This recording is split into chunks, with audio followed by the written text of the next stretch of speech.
Sangue Negro aborda talvez os dois maiores vícios da humanidade, o dinheiro e a religião.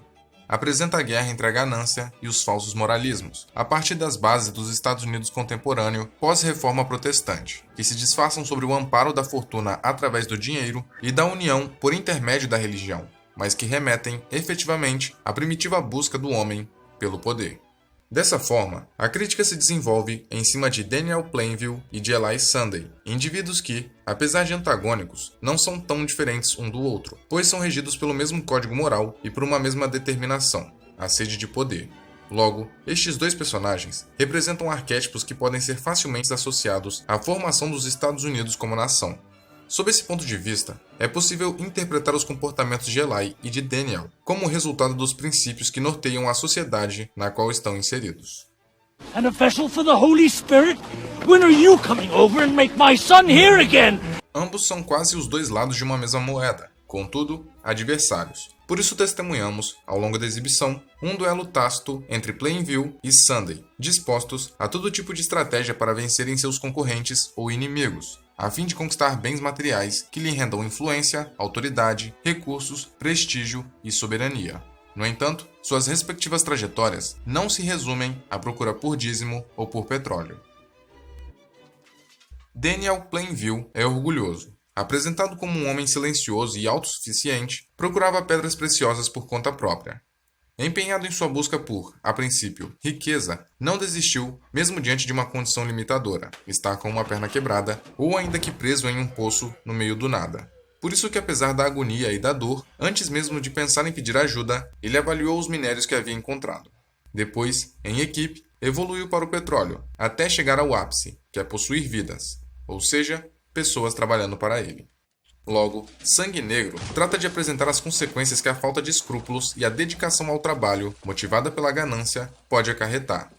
Daniel nem hesita em se sujar de petróleo, por exemplo, e não vê problemas em explorar uma criança para criar a imagem do pai, que apesar de solteiro, é responsável e está sempre ao lado do seu filho.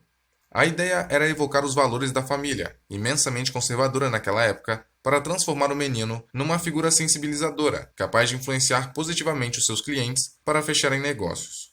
Daniel sequer nomeou apropriadamente o menino, visto que a princípio o encarava como um artifício facilitador, indicando até um certo desprezo por ele.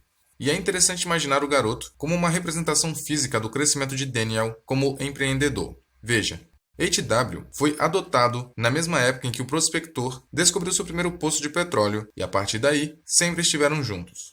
Isso explica o porquê de Plainville ter ficado tão irritado com a sugestão de seu concorrente, de como deveria lidar com o menino. Pois para Daniel, H.W. também era uma espécie de negócio, onde ele investia tempo e dinheiro, e tinha tanto orgulho da criação que dedicou a ele, quanto tinha da sua notável empresa. Daniel via ambos como bem-sucedidos.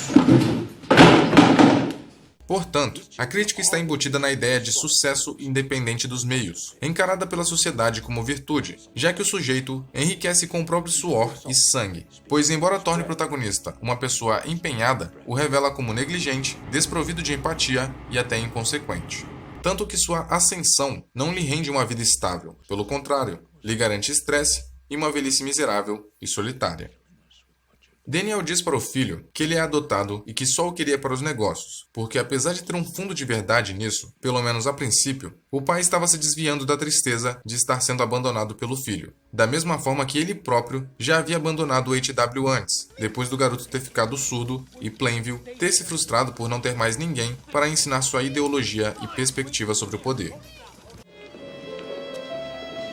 You're a bastard from a basket! Num panorama mais amplo, é possível imaginar H.W. como uma representação simbólica de Jesus, pois seu pai demonstrava um considerável complexo de Deus. Plainville queria que a criança fosse como ele, ou melhor, desejava renascer em seu filho, mas quando o menino ficou surdo, todo o plano de Daniel desmoronou, já que não poderia mais criar seu filho à sua própria imagem. Daí em diante, os dois começaram a trilhar caminhos cada vez mais distintos. O pai, solitário, alcoólatra e gradativamente mais rico, ao mesmo tempo que se tornava proporcionalmente inescrupuloso e arrogante. Já o filho, em contato constante com os trabalhadores de seu pai, passou a odiá-lo por não concordar com a ambição desvairada dele e por não ter a mesma ganância. Dessa forma, não restava escolhas para HW a não ser se afastar do pai definitivamente. Por outro lado, Daniel, além da dor que estava sentindo por estar sendo deixado para trás, não podia aceitar que seu filho estava prestes a se tornar um concorrente, alguém que poderia passar por cima dele. Como fica nítido ao decorrer da trama, Plainview não permitia que outras pessoas entrassem em seu caminho. Em contrapartida, o jovem religioso Eli Sunday, irmão gêmeo de Paul Sunday, aquele que vendeu a Daniel a informação de que existia petróleo nas terras subterrâneas do sítio de sua família, é uma representação de toda a religião que se mostra mais política do que salvadora. Eli explora a ganância da massa através de suas pregações, aonde se autoproclama profeta e curandeiro. Seu semblante de coitado e seu comportamento aparentemente inocente ajuda a reforçar a imagem que ele construiu para si mesmo de benevolente, tanto que é possível até acreditar que ele era uma pessoa boa, mesmo quando tentou extorquir dinheiro de Daniel para reformar sua igreja, quando, na intenção de se promover, pediu para abençoar a inauguração do novo poço de petróleo de Plainview e, na cena final, quando tudo o que Eli queria era dinheiro para salvar sua igreja. Cabe destacar que o ato de recusar-se a dar o dinheiro, nesse caso, evidencia o pessimismo e descrença quanto à religião, não só de Daniel, como do roteiro também, ao mostrar, figurativamente, que o dinheiro corrompe até mesmo a fé, e literalmente, ao esmagar e humilhar, por meio do discurso fervoroso do protagonista e do golpe na cabeça do agora falso profeta.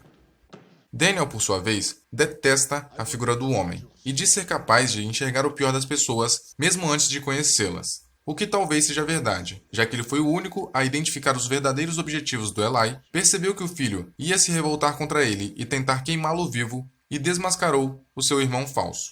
Então chamar-se de a terceira revelação, uma espécie de messias que enxerga as pessoas no seu interior e livra o mundo delas, não é somente egocentrismo e provocação, é realmente adequado. As personalidades de Daniel e de Eli acabam se confundindo quando observadas a partir da perspectiva dos princípios morais pelos quais os dois personagens são guiados. Afinal, nenhum deles chega a ser um vilão, apesar de demonstrarem atitudes questionáveis. Ainda que o comportamento desonesto seja controverso e com razão, ambos permanecem humanos. Na verdade, estão exercendo justamente seus papéis como seres humanos, mais especificamente as duas facetas do homem. A que ele é induzido a buscar por conta própria e a qualquer custo, e a que é imposta sobre ele como correta através dos ensinamentos alheios. Assim, enquanto o explorador de petróleo é a representação do vencedor em seu aspecto mais puro no mundo capitalista, o pastor é o símbolo do fanatismo religioso como cortina para intenções egoístas. E por mais que seja possível encarar a jornada desses dois arquétipos como uma guerra entre a ganância e os falsos moralismos, a verdade é que o próprio Eli, desde o começo, sucumbiu à sede de poder, visto que ele esperava fortalecer sua igreja como instituição na esperança de tornar-se forte também. Ou seja, o fanatismo religioso do pastor era motivado pela vontade de gerar riqueza, que por sua vez era a maneira de tornar-se alguém de valor, reconhecido e prestigiado. Mas não é isso o que vemos.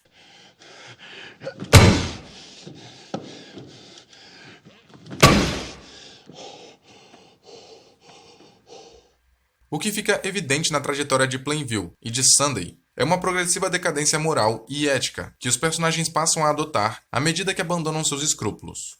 Talvez seja por isso que o desfecho da trama ocorra durante um período da história americana que ficaria marcada por uma enorme crise econômica. A última frase do filme, e também de Daniel, é uma constatação de duplo sentido. Ao dizer I'm finished. Ele poderia estar muito bem se referindo ao que literalmente acabou de fazer, e por isso a tradução "eu terminei" é adequada. Mas também pode expressar sua exaustão acumulada de todos esses anos que culminou naquele exato momento. Logo, a tradução "estou acabado" como alguém que não aguenta mais também seria apropriada. O fato de Daniel ter a última fala numa trama que discorre sobre poder e a luta por ele diz muito. Porque, ao dizer a emblemática frase depois de ter matado seu principal rival nesse aspecto, significa que ele venceu, teoricamente, e comprova um pouco antes que o dinheiro fala mais alto que a fé, pois Eli, embora convencido a proferir essas palavras, sempre acreditou nelas. I am a false prophet. God is a superstition. Can't hear you at the back. I am a false prophet. God is a superstition. Say it again. Porém, ao garantir que houvesse sangue, Plainville, como consequência, comprometeu seu futuro, que agora estava prestes a ser destruído devido ao assassinato que cometeu diante de uma testemunha. No entanto, Daniel não está preocupado. Sua vida já estava arruinada àquela altura. Ele apenas ansiava pela satisfação de ter sua vingança contra o homem que lhe provocou a maior humilhação que já suportou, ter declarado que havia abandonado seu filho. Say it louder! I've abandoned my child! I've abandoned my child! I've abandoned my boy! Mas não só isso. O batismo de Plainville marcou uma virada na jornada dele, onde teve seu poder de fala interrompido por um homem que ele enxergava como inimigo, justamente por ser muito parecido com ele. Daniel precisava eliminar essa única pessoa, naquele momento, capaz de derrubá-lo, e assim o fez. Drenou a autoconfiança de Eli e bebeu seu milkshake como se fosse um sundae de chocolate. I drink your milkshake.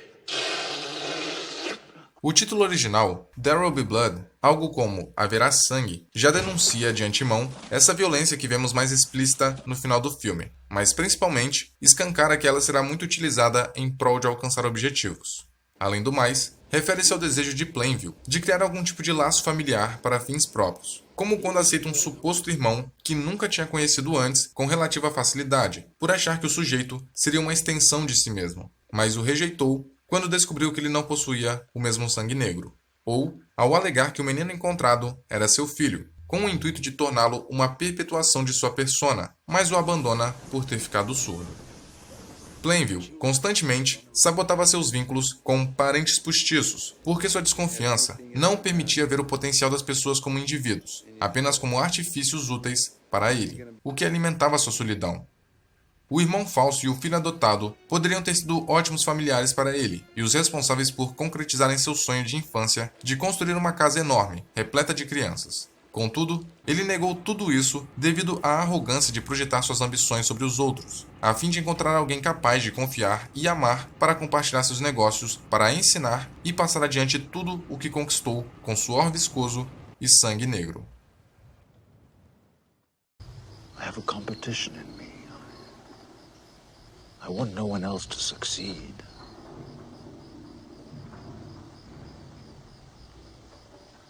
I hate most people.